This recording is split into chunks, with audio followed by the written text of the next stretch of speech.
ഐസോ അല്ലെങ്കിൽ തണുപ്പുള്ള സ്ഥലമോ ഒന്നുമല്ല. ഇത് വെറും മാർബിളിൻ്റെ വേസ്റ്റ് കൊണ്ടുണ്ടായ ഒരു സ്ഥലമാണ്. അജ്മീറിലെ കിഷൻഗറിലെ മാർബിൾ സിറ്റി എന്നാണ് ഇവിടെ അറിയപ്പെടുന്നത്. മാർബിളിൻ്റെ പൊടിയെല്ലാം കൂടെ അടിഞ്ഞുകൂടി ഉണ്ടായ ഒരു പ്ലേസാണിത്. സത്യം പറഞ്ഞാൽ ശരിക്കും പറഞ്ഞാൽ നല്ല രസമുള്ളൊരു സ്ഥലമാണ്. ഇവിടെ എത്തിക്കാൻ നമുക്ക് വേറെ തന്നെ ഒരു എക്സ്പീരിയൻസ് ആയിരിക്കും ഉണ്ടാവുക. നമ്മൾ വേറൊരു സ്ഥലത്ത് പോയ പോലെ നമുക്ക് തോന്നും, നമ്മളേതോ ഐസ്ലാൻഡിലൊക്കെ പോയ പോലെ നമുക്ക് ഫീൽ ചെയ്യും. പക്ഷെ അതൊന്നുമല്ല, ഇത് മാർബിളിൻ്റെ വേസ്റ്റ് കൊണ്ടുണ്ടായ ഒരു സ്ഥലമാണ്. പക്ഷേ ഭയങ്കര ബ്യൂട്ടിഫുൾ ആയിട്ടുള്ളൊരു പ്ലേസാണ്. ശരിക്കും പറഞ്ഞാൽ ഇവിടെ പോകുമ്പോൾ നമ്മൾ മാസ്കോ അല്ലെങ്കിൽ തലയിൽ എന്തെങ്കിലുമൊക്കെ ഇട്ടിട്ട് വേണം പോകാൻ. കാരണം അത്രയും പൊടിയാണ്. അത് അവിടെ നിന്ന് നമുക്ക് മനസ്സിലാവില്ല.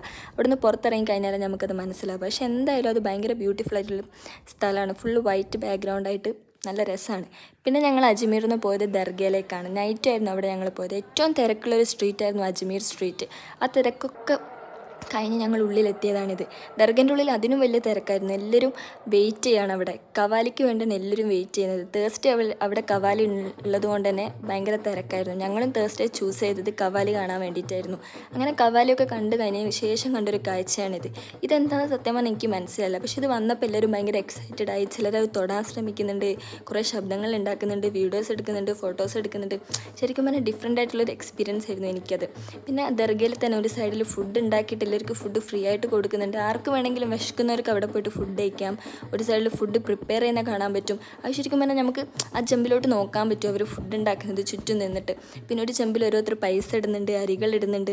അതൊക്കെ കളക്ട് ചെയ്തിട്ടാണ് അവിടെ ഉള്ളവർ അവർക്ക് ഫുഡ് കൊടുക്കുന്നത്. ഞങ്ങളതൊക്കെ എക്സ്പീരിയൻസ് ചെയ്ത് എക്സ്പ്ലോർ ചെയ്ത് പിന്നെ കുറേ അജ്മീർ സ്ട്രീറ്റ് എക്സ്പ്ലോർ ചെയ്ത് നടന്നു. പിന്നെ ഞങ്ങൾ പുറത്തിറങ്ങിയിട്ട് ഫുഡ് കഴിച്ചു. ഞങ്ങൾ കഴിച്ചത് ചോള